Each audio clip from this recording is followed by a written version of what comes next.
Welcome to the Mindset Architect Podcast, where it's all about creating the life you want, the business you want, and making a real difference. Join us in unlocking the code to true success. And now your host, Tony Caliendo, Master Coach with Rethink Coaching.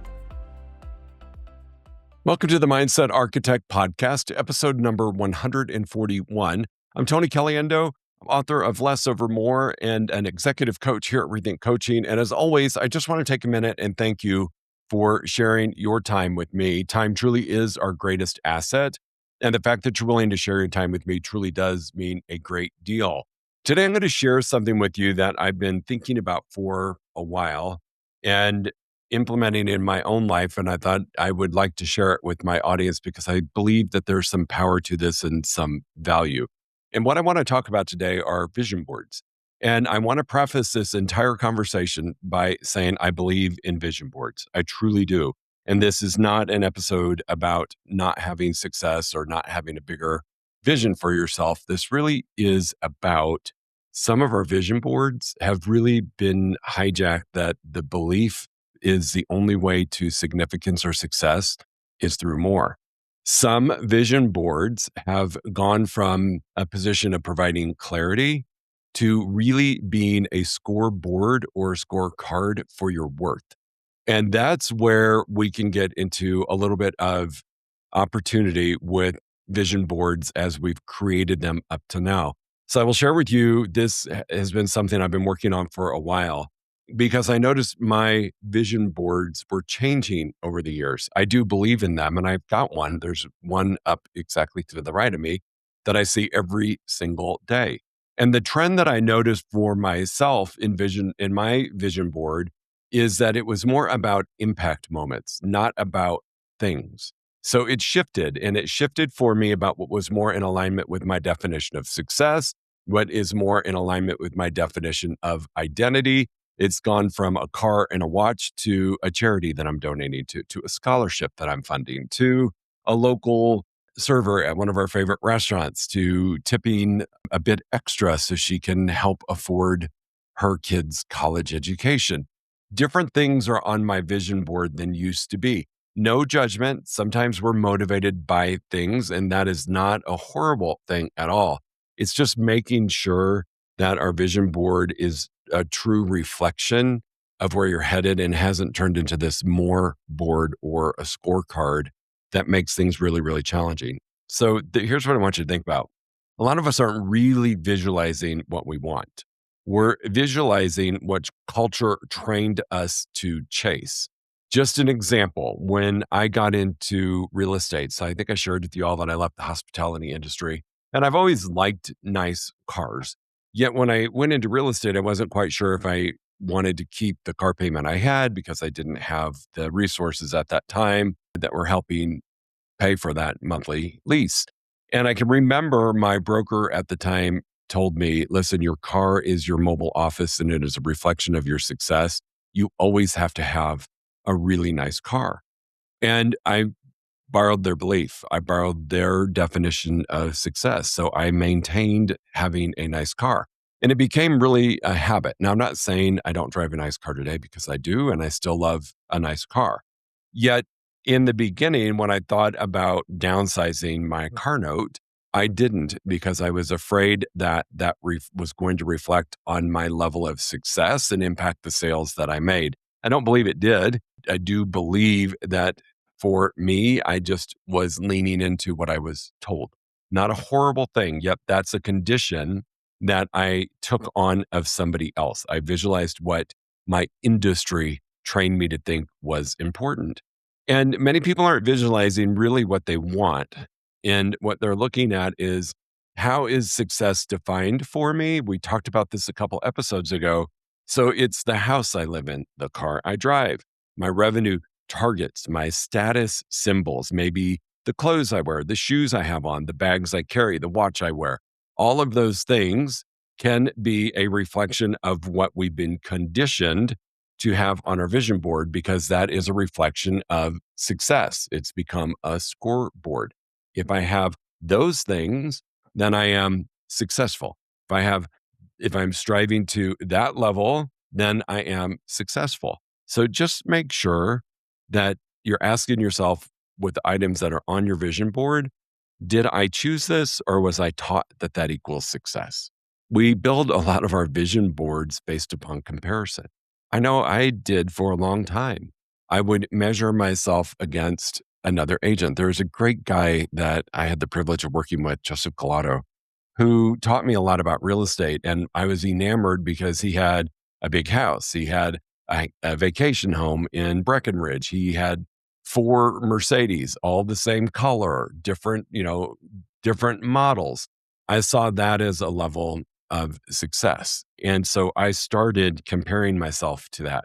That was back in the day when we didn't have social media. Now with social media, I can only imagine the comparison game that happens.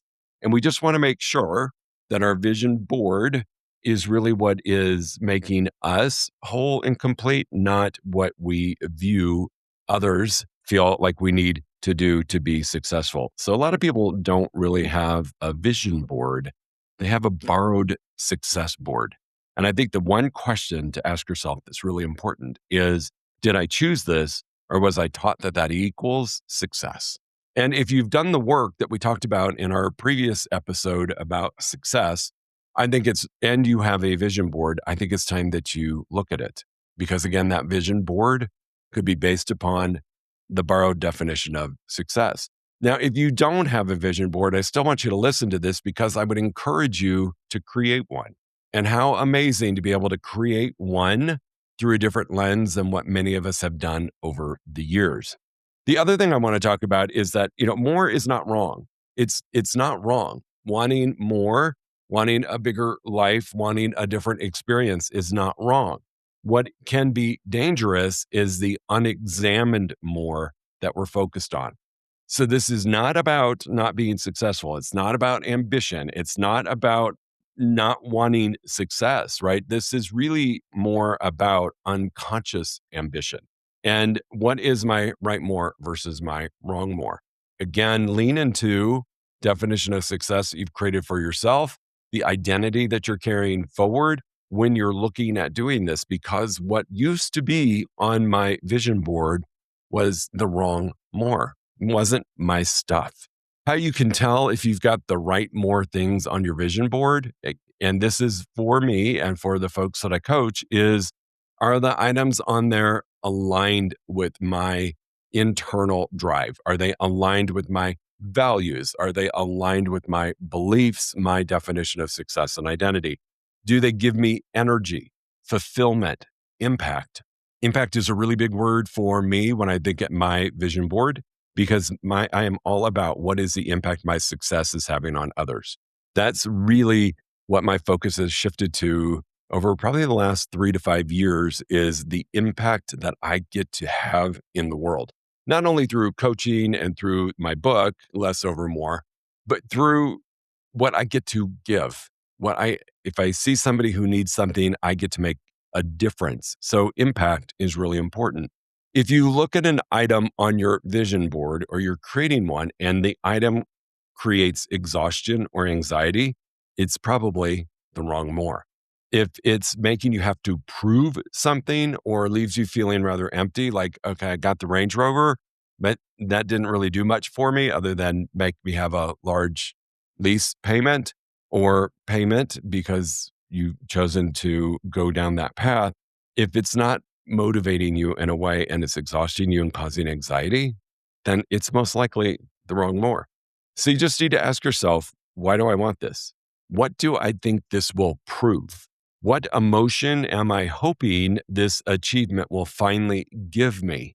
This is that whole destination addiction thing, right? Sometimes we have on our vision board and we live into the I will be happy when all of those things are achieved. I will be happy when every single item on my vision board comes to reality. It really is a part of how we fall into destination addiction. And the thing I want to say, which I heard Oprah say, and I've heard other people say, which really hit me in a way, and I'm probably not quoting it correctly, but this is what I believe, is that the vision board is amazing, right? Yet Am I grateful what I currently have right now? Or am I just creating a bigger gap in my life towards other things? Because I believe this as well. And this is what I heard said was until you're grateful for what you have, you're never going to receive more. And so if your vision board has been elusive and you haven't been able to achieve those items, part of it might just be because you're not grateful for what you've currently achieved or what you currently have. So if I'm judging myself like, I didn't get the Range Rover again this year. It wasn't in my budget, or I didn't get the Mercedes, or I didn't get the Cadillac, or whatever it is that you want to drive. I didn't get it. I'm not going to be happy with the current car I have until I have that one. I hate the current car I'm in. Until you're grateful for what you have, you're putting your future vision at risk. So think about those two things. Is my vision board creating and fueling destination addiction? And is it preventing me from being grateful for what I have now? Those are two really important factors to take into account. The other thing that can happen, and this happens often, is your vision board motivating you or is it causing anxiety? You clearly don't want to have a vision board create anxiety for you. So instead of inspiration, if your vision board is creating pressure every time you look at it, that is not a win. Clearly, we don't want to do that. It's a constant reminder of what you don't have. It creates urgency instead of clarity. It reinforces scarcity. Think about that. If your vision board is creating anxiety or stress for you, it may just be a reflection of you not having the resources you need to make whatever is on that board come true. And it places you in a position of scarcity versus abundance. If we go back to the last item that I was talking about, it's that I'm grateful for what I have keeps me out of scarcity. So if you're feeling scarce, it could be the vision board is creating anxiety. It could trigger comparison. You know, when I looked at what Joseph had done in his career, it's like, gosh, he drives not just one Mercedes, he's got 4 or 5. I lost count. He had sedans, SUVs, little convertibles, the whole bit. And looking at it could create trigger comparison. It also can keep your nervous system in overdrive. Look what I don't have. Look at what's not happening. Look at what I'm far away from. Look at the gap between where I am now and where I thought I would be. All of those things can be causing a little bit of noise. In fact, it can be causing a lot of noise. And remember this, buried in everything is your signal, what you need to do for your true north and moving forward. So if your vision board is causing noise and stress, it's stifling your true north, your signal as to what you should be doing to move forward. So take a close look at it. Make sure that it's providing clarity because clarity expands your capacity.